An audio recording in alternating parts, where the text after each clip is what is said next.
somos todos los que estamos participando, ¿sí? Veo algunas caras conocidas, ¿ya habían venido a las charlas anteriores? Sí, ¿verdad?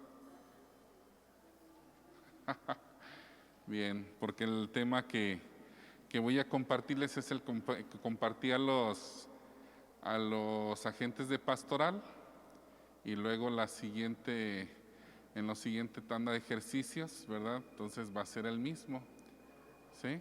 En los matrimonios, sí. Y vamos a encomendarnos a Dios en el nombre del Padre, del Hijo y del Espíritu Santo. Ven, Espíritu Santo, llena los corazones de tus fieles y enciende en ellos el fuego de tu amor. Envía, Señor, tu Espíritu y todo será de nuevo creado. Se renovará la faz de la tierra. Oh Dios, que has instruido a un lado los corazones de tus fieles con la luz del Espíritu Santo, haz que este mismo Espíritu nos haga gustar y amar el bien y siempre nos llene de gozos y consuelos divinos. Por el mismo Cristo nuestro Señor, Espíritu Santo, fuente de luz, en el nombre del Padre, del Hijo y del Espíritu Santo. Amén. Como les platicaba, esta charla que ya había compartido en las otras tandas, que es la relevancia de Jesús para la conversión. Como había estado muy escueto en las otras tandas, pues no traje muchas hojas, no pensé que fuera a haber más gente, pero puedo, a lo mejor uno por familia, ¿verdad? No sé quiénes alcancen, y los que ya hayan venido, que ya la tienen, pues ya tomen, ¿verdad? Para que puedan tenerla, ¿verdad? Entonces, a lo mejor una hojita por familia, que es lo que vamos nosotros ahorita a compartir, ¿sí? Es la misma hojita que ya les había dado en las otras tandas, ¿sí?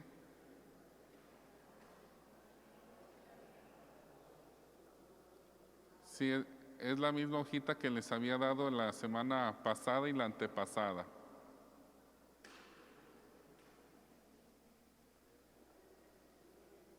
¿Sí?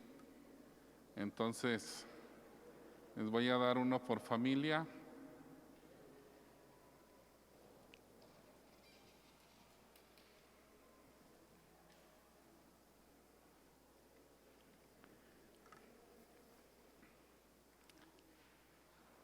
Vamos a centrarnos en esto. El tema que vamos a compartir, la relevancia de Jesús para la conversión. Para ello vamos a tomar la figura del apóstol Pablo. San Pablo, ese fariseo, ¿verdad?, que se convirtió al Señor. Y vamos a tomar la lectura del libro de los Hechos de los Apóstoles. Dice el capítulo 9, los versículos del 1 al 5. Entre tanto, Saulo, respirando todavía amenazas y muertes contra los discípulos del Señor, se presentó al sumo sacerdote y le pidió cartas para las sinagogas de Damasco, para que si encontraba algunos seguidores del camino, hombres o mujeres, los pudiera llevar atados a Jerusalén. Sucedió que yendo de camino, cuando estaba cerca de Damasco, de repente le rodeó una luz venida del cielo. Cayó en tierra y una voz que decía: Saulo, Saulo, ¿por qué me persigues? Él respondió: ¿quién eres, Señor? Y él dijo: yo soy Jesús, a quien tú persigues. Palabra de Dios.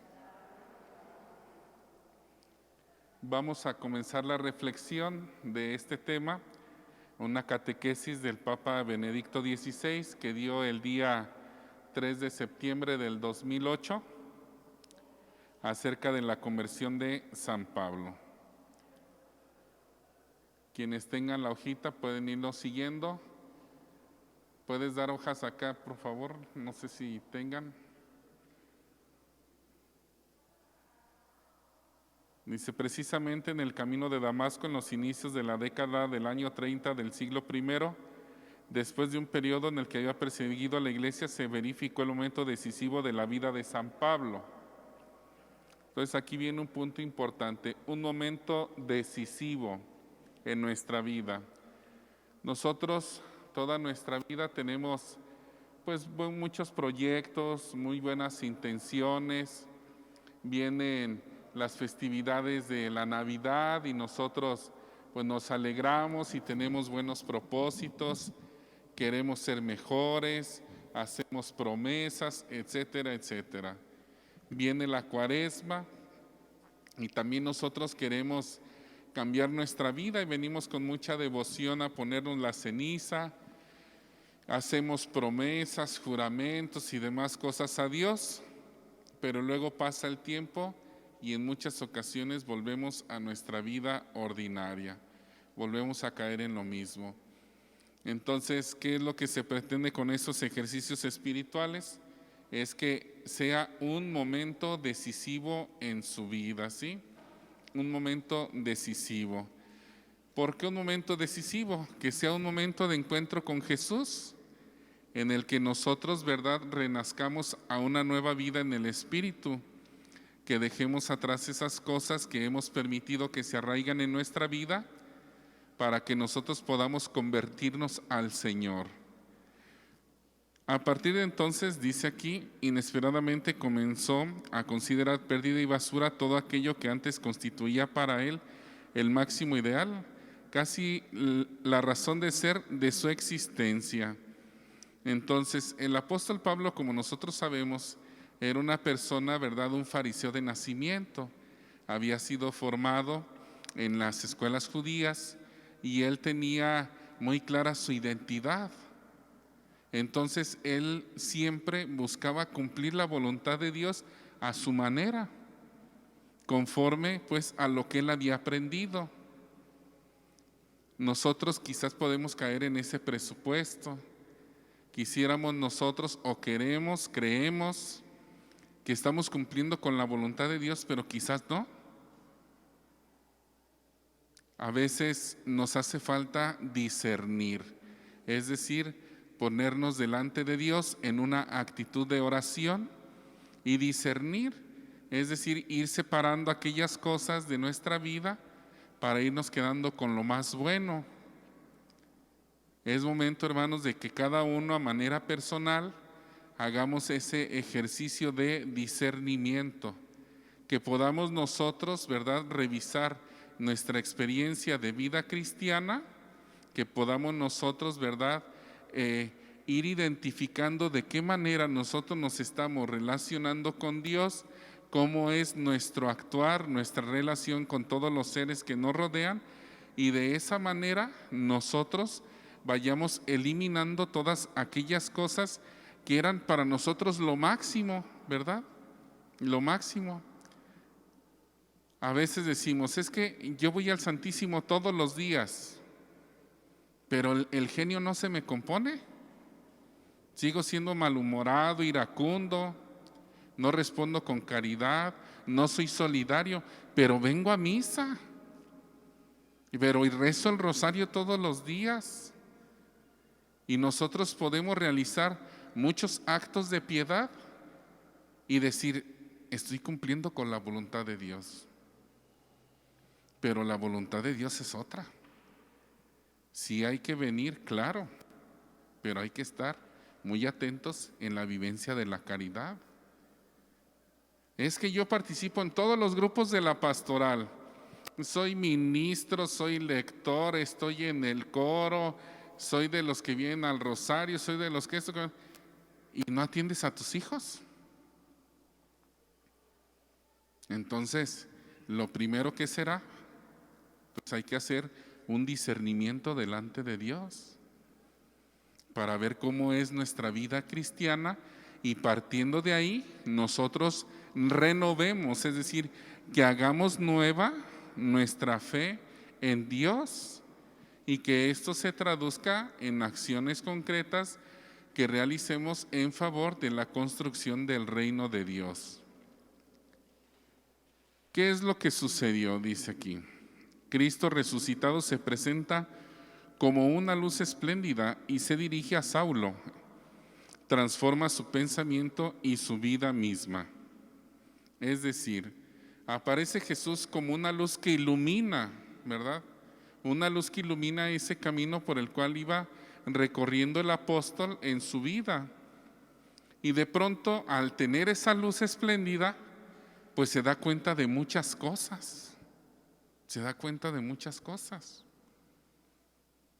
Nosotros podemos decir que somos muy buenos cristianos, pero a veces quisiéramos hacer de Dios un ser a nuestro modo, que haga, que cumpla,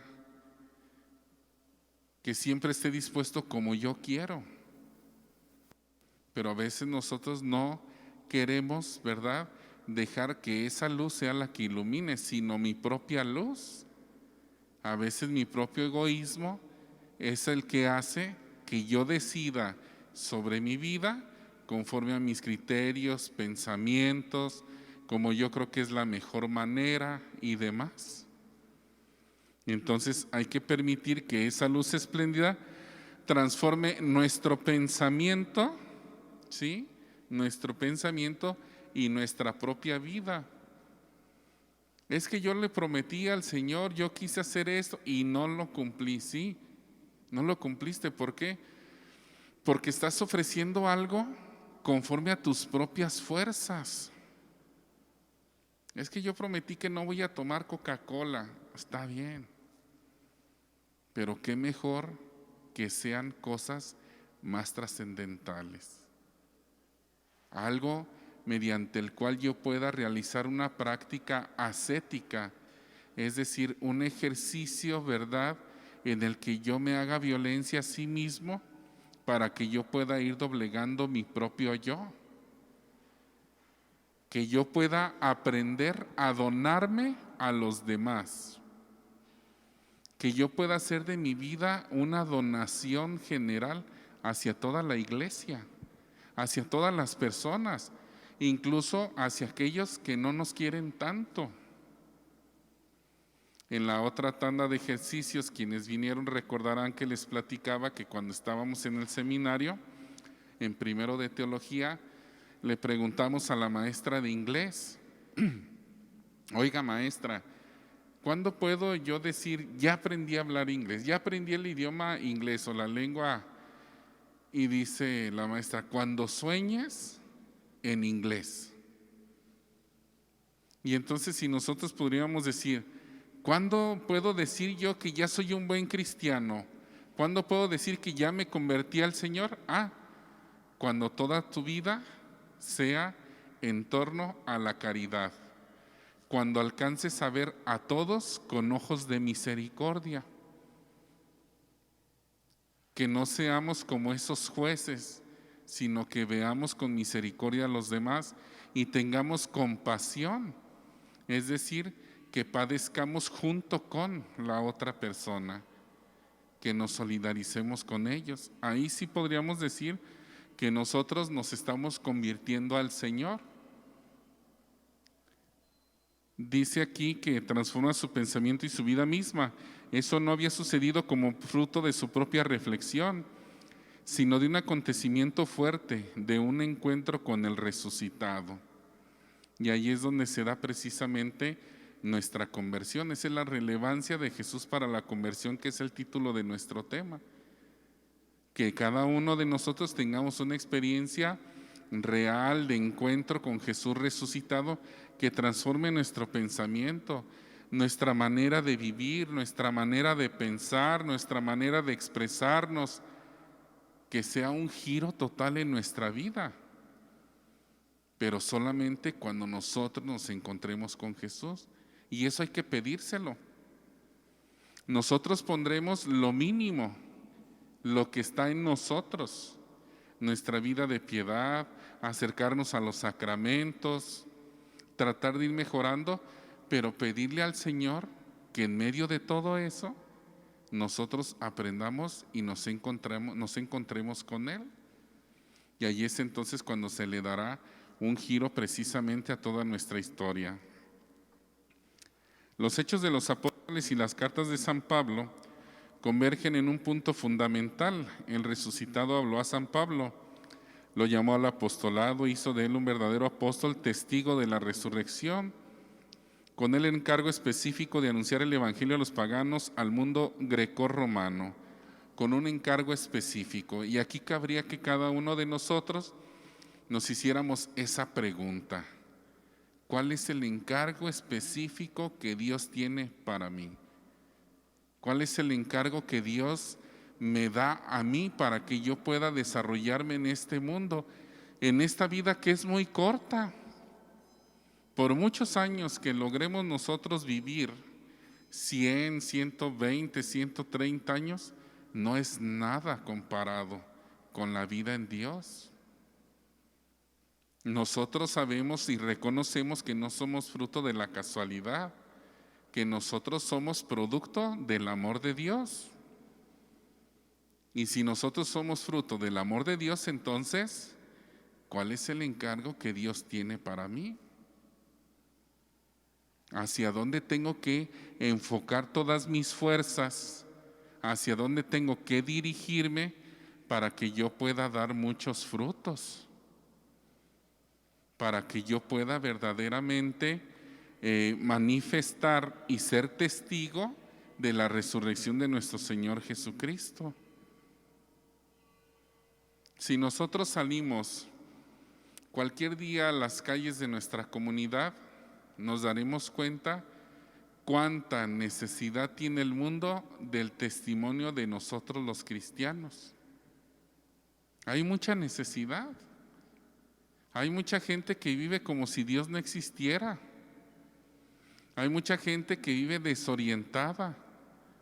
Y qué mejor que cada uno de nosotros colaboremos con poquito, que demos testimonio de ese Cristo que está vivo, que habita entre nosotros, y de ese Cristo que me ha perdonado, que ha sido misericordioso conmigo y que a Él no le ha importado mi pecado y que me ha tendido la mano y me levanta y me dice: ve y camina. A mí se me hace tan padre cuando platico con la gente, a veces en la confesión o a veces en alguna charla que tenemos, y que dice: es que yo vine porque, pues fíjese que escuché o vi a fulano, sutano, perengano, miembros de la comunidad, y me llamó la atención esto. Algún gesto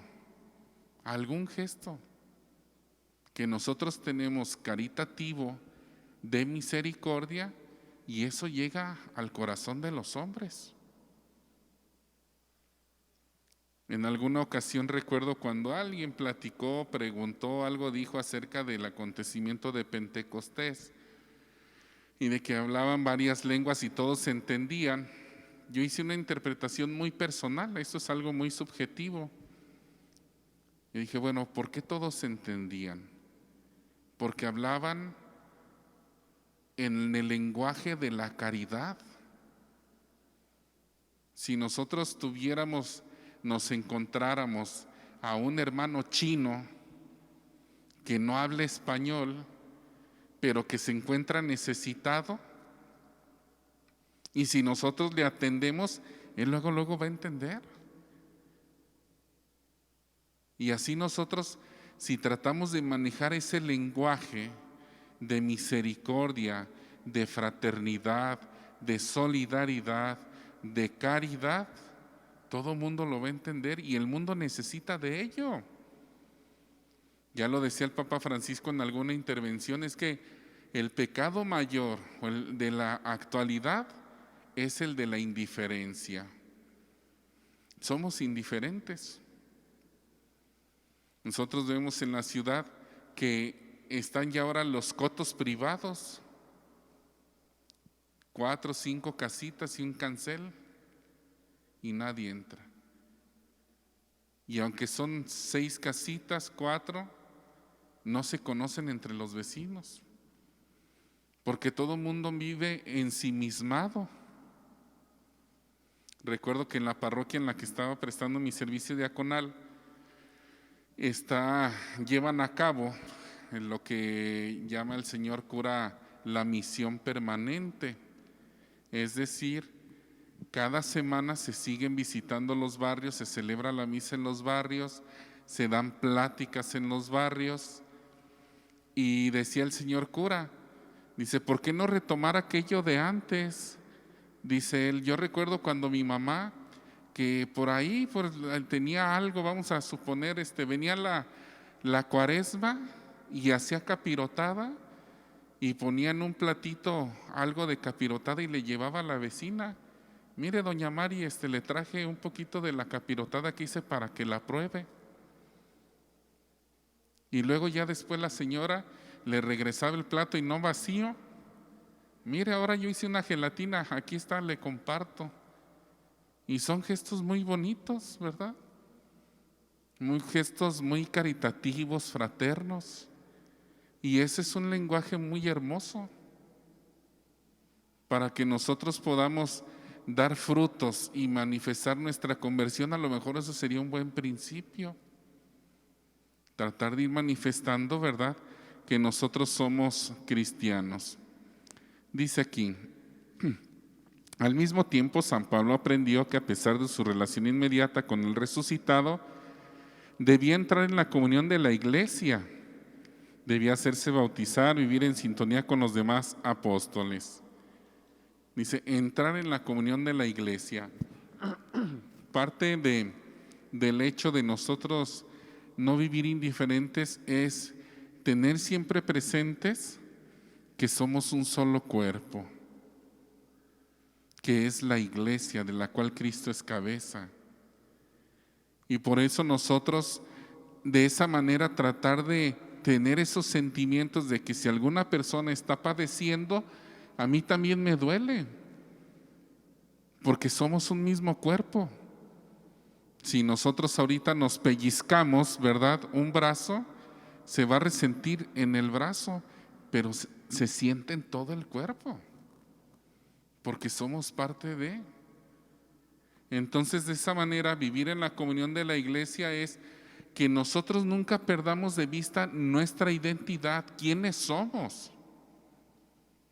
Si nosotros perdemos de vista nuestra identidad de cristianos, de ser partes de un mismo cuerpo, entonces allí ya vamos a caer precisamente en la indiferencia. Pero si tomamos en cuenta que somos un mismo cuerpo, que tanto él o ella son importantes, así como mi mano derecha es tan importante como mi mano izquierda, entonces allí nosotros empezaremos a tener los mismos sentimientos de Jesús. Porque Jesús no decía, a este sí porque es bueno y este no porque es malo, sino Él vino, ¿verdad?, para salvarnos a todos. Y sobre todo dice Él que vino a curar a los enfermos, a aquellas personas, ¿verdad?, que necesitan de tener esa experiencia de solidaridad, de comunión. Dice que solo en esta comunión con todos podía ser un verdadero apóstol, como escribe explícitamente en la primera carta a los Corintios. Tanto ellos como yo, esto es lo que predicamos, esto es lo que habéis creído. Solo existe un anuncio del resucitado, porque Cristo es uno solo. Y ahí estamos insertos cada uno de nosotros. Y nosotros como cristianos tenemos que predicar a Cristo, con quien nos hemos encontrado, el que nos ha perdonado, el que no mira nuestro pecado, sino nos mira a nosotros con amor. El que siente con nosotros porque nos ama.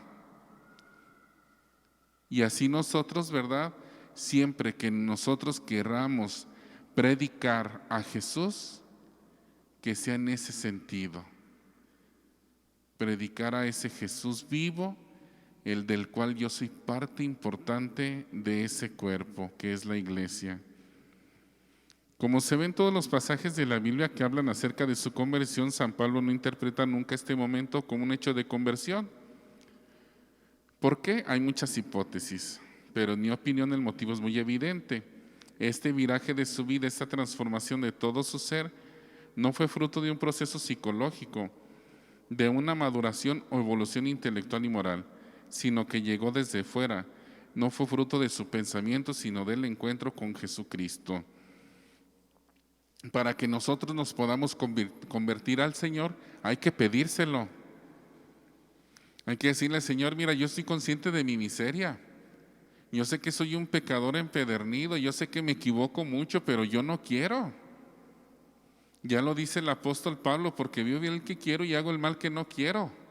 Lo reconozco. Pero también dice tu palabra, Señor, que donde abundó el pecado, sobreabundará la gracia. Entonces, inúndame de tu gracia, ayúdame. Ayúdame para poder dar frutos de santidad, para poder convertirme a ti y pedirlo insistentemente todos los días, todos los días.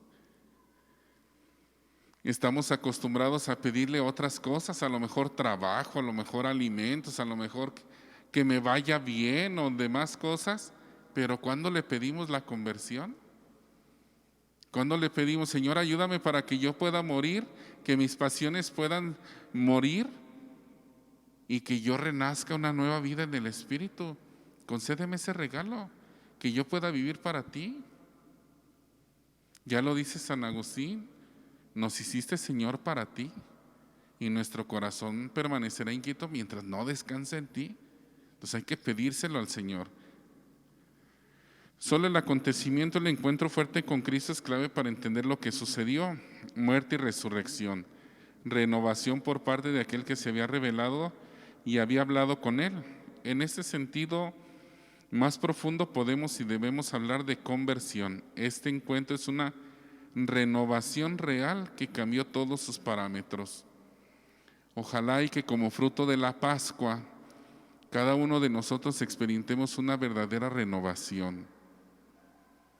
Que nosotros lleguemos a ese día y contemplemos nuestra vida de una manera distinta, en el que todo eso esas seguridades en las que nosotros estábamos queden atrás y ahora nosotros tengamos una nueva forma de valorar nuestra vida, una nueva forma de relacionarnos con los demás, que nosotros podamos sentirnos liberados de aquellas cosas que estaban tan arraigados en nosotros, que podamos nosotros vivir para los demás. Y eso, les digo, mis queridos hermanos, es una gracia de Dios, pero nosotros hay que pedírselo. En relación con nuestra vida podemos preguntarnos, ¿qué quiere decir esto para nosotros? Quiere decir que tampoco para nosotros el cristianismo es una filosofía nueva, una nueva moral. Solo somos cristianos si nos encontramos con Cristo. Ciertamente no se nos muestra de esa forma irresistible, luminosa, como hizo con San Pablo para convertirlo en el apóstol de las gentes. Pero nosotros también podemos encontrarnos con Cristo en la lectura de la Sagrada Escritura, en la oración y en la vida litúrgica de la Iglesia. Para encontrarnos con Jesús, ¿verdad? No habrá que esperar un acontecimiento tan bonito como el que nos narran los Hechos de los Apóstoles, sino que nosotros aprendamos a reconocer la presencia de Dios en cada acontecimiento de nuestra vida y que cada uno de ellos sea parte como de esas piedras que van construyendo nuestra propia vida. Perdón. Que de esa manera nosotros podamos ir construyendo nuestra propia identidad, nuestra propia experiencia religiosa y nuestro camino hacia el cielo. Y para ello se propone eso que acabo de leer: la lectura de la Sagrada Escritura, la oración y la vida litúrgica de la Iglesia, es decir, la participación en los sacramentos. Para ello, mis queridos hermanos, en la siguiente parte me atreví a poner este fragmento de una exhortación apostólica del Papa Benedicto XVI que se llama Verbum Domini. Y en el número 86 se titula Lectura orante de la Sagrada Escritura y Lectio Divina. Y nos dice: el sínodo ha vuelto a insistir más de una vez en la exigencia de un acercamiento orante al texto sagrado como factor fundamental de la vida de todo creyente. Es decir, para que nosotros tengamos esa experiencia de encuentro con Jesús, una parte importante será la lectura orante de la Sagrada Escritura. Una lectura orante, es decir, a veces tenemos inquietud por conocer la Sagrada Escritura, por conocerla en un estudio, ¿sí?, más intelectual. Y es importante eso, sí, claro, conocer algunos aspectos de la Sagrada Escritura. Pero lo más importante es que mediante la lectura orante de la Sagrada Escritura podamos nosotros encontrarnos con Jesús. Y para ello nos dice que los pasos fundamentales se comienza con la lectura del texto que suscita la cuestión sobre el conocimiento de su contenido auténtico. Y les puse allí en negritas las preguntas que nos van a ayudar para hacer la lección divina. ¿Qué dice el texto bíblico en sí mismo? Voy a hacerles una propuesta para que nosotros nos acerquemos, ¿verdad?, a la lectura orante de la Sagrada Escritura. Podría ser un camino el comenzar con el Evangelio, ¿verdad?, de Mateo, la primer perícopa, es decir, la genealogía. Pero yo quiero proponerles que en lugar de que lo hagamos de esa manera, nos acerquemos con las lecturas de la misa. Todos los días se lee el Evangelio, una perícopa distinta. Entonces ustedes en su misal, o si no lo tienen, pueden ingresar a internet y ponerle ahí el Evangelio del día de hoy, y ahí les va a salir el Evangelio. Y entonces que esa perícopa, ¿verdad?, ¿qué dice el texto bíblico en sí mismo? Entonces leer el texto, releer. Y una vez que nosotros ya lo leímos, lo releímos, tengamos como esa capacidad de poder platicarlo, ¿verdad? Vamos a suponer como si alguien llegara y me dijera, oye, ¿qué dice el texto bíblico de la misa de hoy? Ah, mira, dice esto y el otro. Que nosotros lo narremos, no como teléfono descompuesto, sino que narremos las cuestiones esenciales, ¿verdad?, del texto bíblico. Y después sigue la meditación. ¿Qué nos dice el texto bíblico a nosotros? Vamos a suponer, nosotros leímos el texto de los Hechos de los Apóstoles y allí vimos algunos aspectos. Vamos a suponer que nosotros vamos a responder esa pregunta. ¿Qué nos dice el texto? Y tomamos alguna frase. ¿Quién eres, Señor?, dijo el apóstol Pablo. Entonces que nosotros nos acerquemos así y digamos, Señor, ¿quién eres tú? ¿Quién eres para mí? ¿Por qué te sigo? ¿Por qué quiero serte fiel? Ya sé que eres mi Dios, pero ¿quién eres? Y entonces a la luz del Espíritu Santo empecemos nosotros, ¿verdad?, a hacer una reflexión acerca del texto para ir respondiendo a esa pregunta. Dice aquí cada uno personalmente, pero también comunitariamente, en caso de que se haga la lección en comunidad, debe dejarse interpelar y examinar, pues no se trata ya de considerar palabras pronunciadas en el pasado, sino en el presente.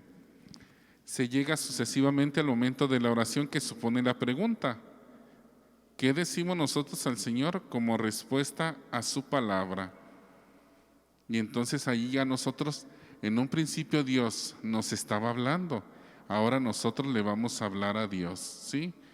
Con una oración de petición, de intercesión, de agradecimiento o de alabanza. Nosotros incluso podemos escribir o hablarle con nuestras propias palabras, ¿verdad? ¿Qué le decimos al Señor? Señor, ya sé que tú eres mi Dios y me doy cuenta que yo te he cambiado por otras cosas. Ha sido más importante mi trabajo que tú. Ha sido más importante las redes sociales que estar contigo y no sé, diferentes cosas, ¿sí? Y por último, ¿qué conversión de la mente, del corazón y de la vida nos pide el Señor? ¿Qué es lo que Dios quiere de mí? Que yo me convierta. Y para eso, ¿verdad? Yo les invito a que procuremos todos los días en la noche hacer nuestro examen de conciencia. Que hagamos un examen de conciencia basado en el amor. Es decir, ¿cómo fue mi comportamiento de entrega caritativa hacia los demás? Y vayamos nosotros revisando nuestro día bajo ese criterio. Y cuando nosotros alcancemos a identificar algún aspecto en el que yo no me estoy entregando como debe de ser, como madre, por ejemplo, como esposa, como hijo, entonces, ¿verdad? Decir, a ver, esto es lo que vamos a empezar a trabajar y pongamos manos a la obra, que empecemos cada uno de nosotros, ¿verdad? A ir resolviendo algunas cosas, todo en favor de Dios, ¿sí? Bien. Por último, bien, algunas frases que ya ustedes reflexionarán acerca de la conversión. Ya cada quien de manera personal en casa lo puede ir leyendo. Esas hojitas son para ustedes. Ustedes se la llevan, la leen, la releen, pueden escribir allí y pueden ustedes, ¿verdad?, tener ahí como algo para seguir reflexionando, ¿sí? ¿Estamos de acuerdo? Bien. No sé si alguien quiera comentar algo, alguien quiera preguntar algo. ¿Nada? Bien. Pues entonces les digo, eso se lo llevan ustedes y lo siguen meditando delante de Dios y no olviden, ¿verdad?, tratar de hacer esa lectura orante de la Sagrada Escritura. Pónganse de pie. En el nombre del Padre, del Hijo y del Espíritu Santo, te damos gracias, Señor, de todo corazón. Te damos gracias, Señor, cantamos para ti. El Señor esté con ustedes. La bendición de Dios Todopoderoso, Padre, Hijo y Espíritu Santo, descienda sobre ustedes y su familia y permanezca para siempre. Bendigamos al Señor. Que pasen una buena noche.